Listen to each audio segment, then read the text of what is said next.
Hello there everyone, welcome back to Let's Play Final Fantasy VII. Let's start things off with a random encounter, because of course, we got, in the last part, a new summon. And it just so happens to be one of my favorite summons in all of Final Fantasy, my boy, Odin. Whose attack in this game is erroneously translated as Gungelance. What it's supposed to be is Gungear. You know, like that's historically what his lance has been called. Of course, he has that lance, and he also has his sword attack. So there's Odin's always interesting in games because he's kind of a RNG where you'll either get also, hey, shoutouts to that enemy being immune to physical attacks. You'll either get the Gungear lance, or you'll get Zantetsuken, which is the attack he does in Smash Bros. On the Midgar stage. That is still very weird to say. Where he splits it in half, and in this game, and in most Final Fantasy games, if you get Zantetsuken, it is a one-hit kill, even on some bosses. However, the chance is very low, and you won't always get it. But actually, after that last battle, I nearly died, because for some reason, I just, I came out of a boss, I was like, yeah, I'll be able to beat it and everything, and then, afterwards I was low on health, and, this random encounter came up, and I nearly died because I was a little reckless, bearing the laurels of beating that boss. So, you gotta be careful, man. You gotta be careful about what, random enemies. You can die to them, and, some games it's like that's not a problem. I know there's some I can't name it right now, but there's some RPGs that you get to a point where just random encounters just stop mattering to you, and it's only the boss you have to worry about. But man, not here. Actually, it was 15, which I've now beaten everything. I got to a point where just random encounters like I'd never die to.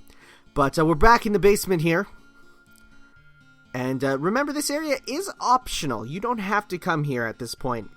However, some pretty cool side quest stuff, including this laboratory here, which we saw in the flashback when Sephiroth was going a little crazy.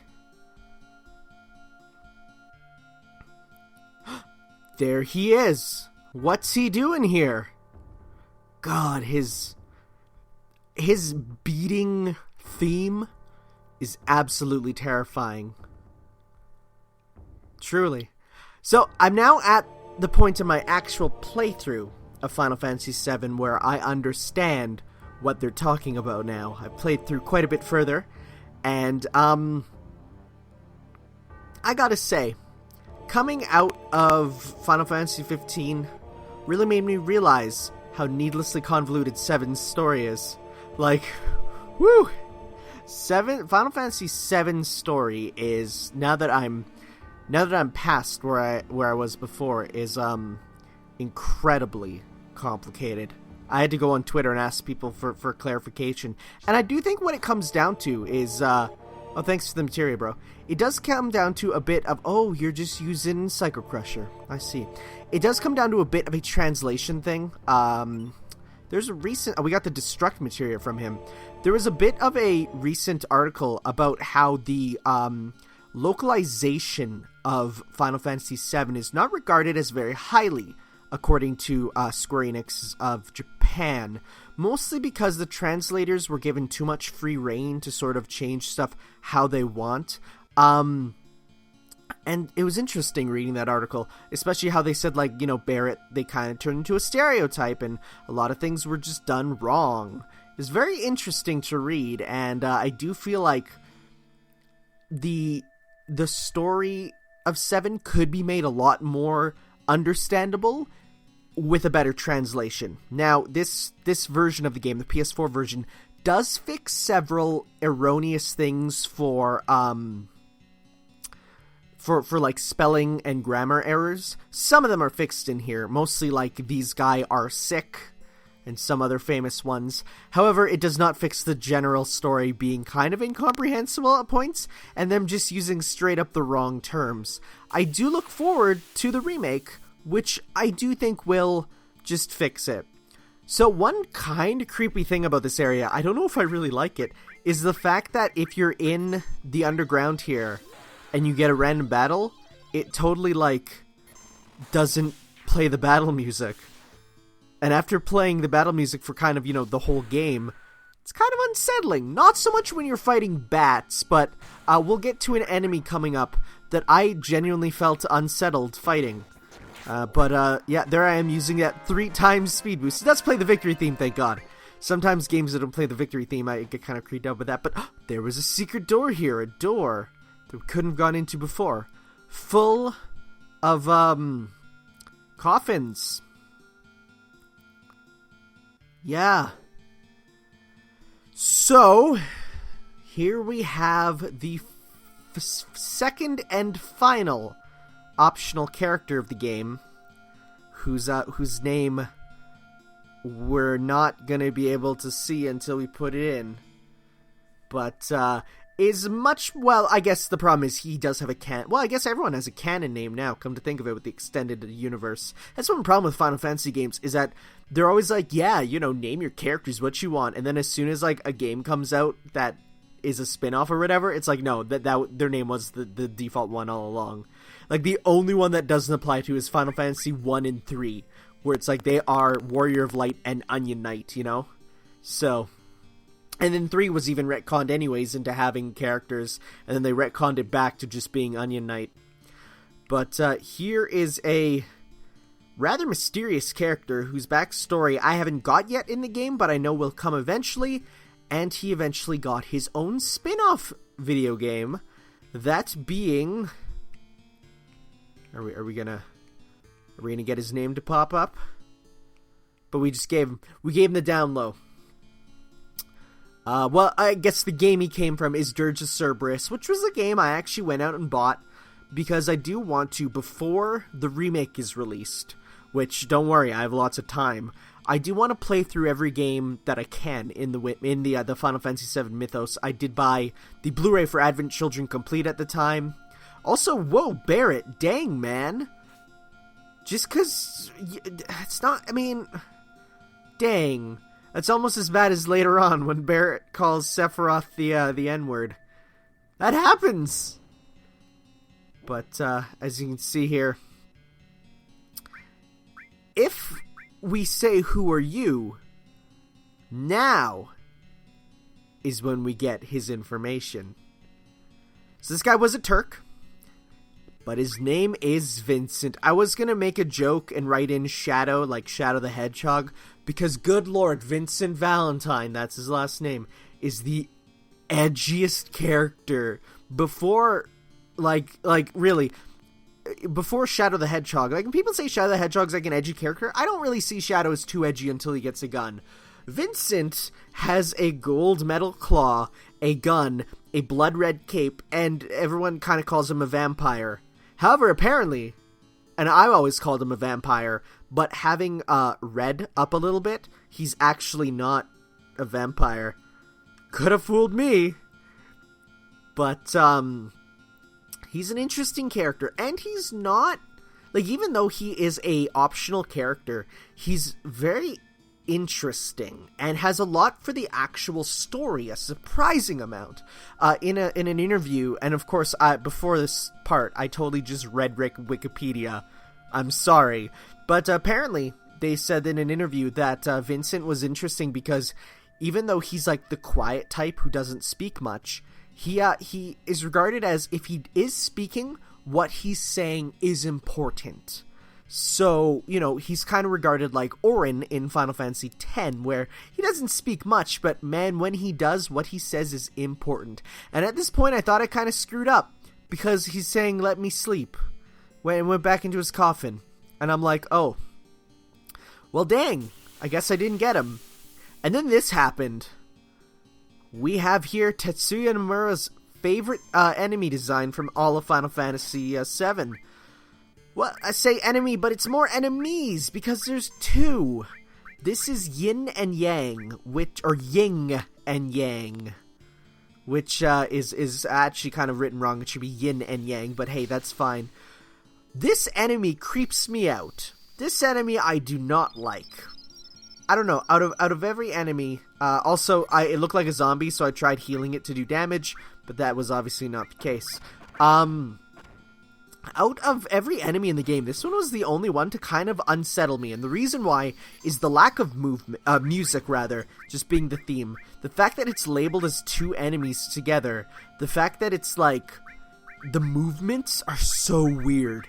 I don't like this enemy. It's like, and then it says Yang's excited. What is going on? I don't like it. It's really unsettling. This is like some creepypasta stuff, man. But they are just normal enemies, despite what it kind of looks like. You know, like, to me, this looks like some super important story thing. But no, it's just a regular enemy encounter. Heck, it could not possibly, like, not even be an experiment from what was going on here. This could just super easily just be just some enemy, you know? These two dudes side by side. Look at their faces. The fact that the camera's just zooming around them and, like, you can't do anything. It's creepy. It's really creepy. I do not like... I simultaneously don't like this enemy and really like this enemy in terms of just how creepy it is, you know? Because Final Fantasy VII, I remember I saw a thing on Reddit recently that was... like, the weird enemies of Final Fantasy VII, just to sort of remind people it's how weird some of them were. And, like, yes, Final Fantasy VII has some ridiculously weird enemies. Like, and like, you can kill one half of them, and that's creepy. But, like, Final Fantasy, 8 and 9... some enemies are weird, but at the same time, they all feel very grounded in reality and things that could exist, minus one or two. But, like, 7 has some just very strange encounters that you look at and you're like, what is that, 7's enemy designs I really hope are completely intact for the remake, because, God, they're weird, Final Fantasy 15 sort of gave me a wonderful sort of thing where I was able to see, like, the Final Fantasy 1 character designs in full 3D. Like, characters from Final Fantasy that were, maybe not even in the game. The Naga and the Winged Behemoth were concept art for Final Fantasy 1, but put into Final Fantasy 15 as straight up real enemies. And I found that to be very, very cool. And I hope 7's remake does the same, where you're able to, like, take these weird old school enemy designs and actually use them in full 3D and fight them. See how you'd fight them in a more normal environment. I don't know if they'd all have magic like this, but it'd be interesting to see, because you can't really do that sort of magic in the full combat, unless, it's like unified spells. But, yeah, this encounter's really creepy. It reminds me a bit of Gygus from Earthbound, too, where it says, like, he's happy, or it says, oh, it's creepy.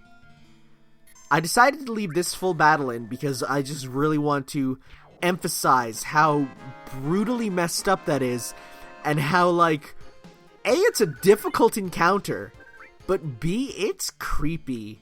And after that, I'm like, okay, slam that no encounters button. I ain't seeing that ever again. But thankfully, this is actually what we're supposed to do as we get Vincent back in our party. A lot of people might sort of look at the outfit that Vincent's wearing, and you might say, dang, that looks kind of familiar. Actually, you probably won't, because it's a PS1 graphics, and it's a little difficult to see what's going on. However, in Kingdom Hearts 1, for some very, very, very strange reason, also nice trophy. I like that. For some very, very strange reason, Cloud is dressed as Vincent. I don't think this is ever explained. I don't think this is ever something that has a reason other than Tetsuya Nomura is a weirdo who wants to make characters dress asymmetrical. Oh man, look up some non-Final Fantasy Tetsuya Nomura designs and you'll see the man goes nuts with asymmetrical things. Like, oh my god, some characters look genuinely terrible because he's just said, nah, let's just make him entirely asymmetrical. It's like, bro, there's points to everything. However, we got Vincent in our party, and so obviously, we got a new character. I want to put him in. I'm going to replace Barrett, because Barrett is another long-range dude. You know, so we're going to replace him with Vincent, who uses possibly the most effective weapon, just a gun. So, Vincent is interesting because he's actually regarded as a pretty poor character in this game. He has amazing magic stats, so if you want him to be your mage, go ahead and do that. But the really unique thing is his limit break, which we'll see in full effect in a later part, to which it becomes very obvious why his limit break is good and bad. Some of you are probably like, oh my god, I know exactly what happened. And you're probably right. So, we will be using Vincent for a little bit because he's cool. Now, he is a little higher level than the rest of us, so it's, it's going to take some time to get him back in.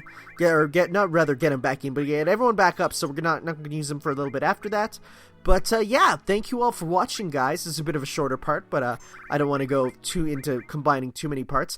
And next time, we're going to be back where we're going to go up Mount Nebel and see what's up there. So thank you all for watching, guys, and we'll see you next time for some more Final Fantasy VII. Ciao. You can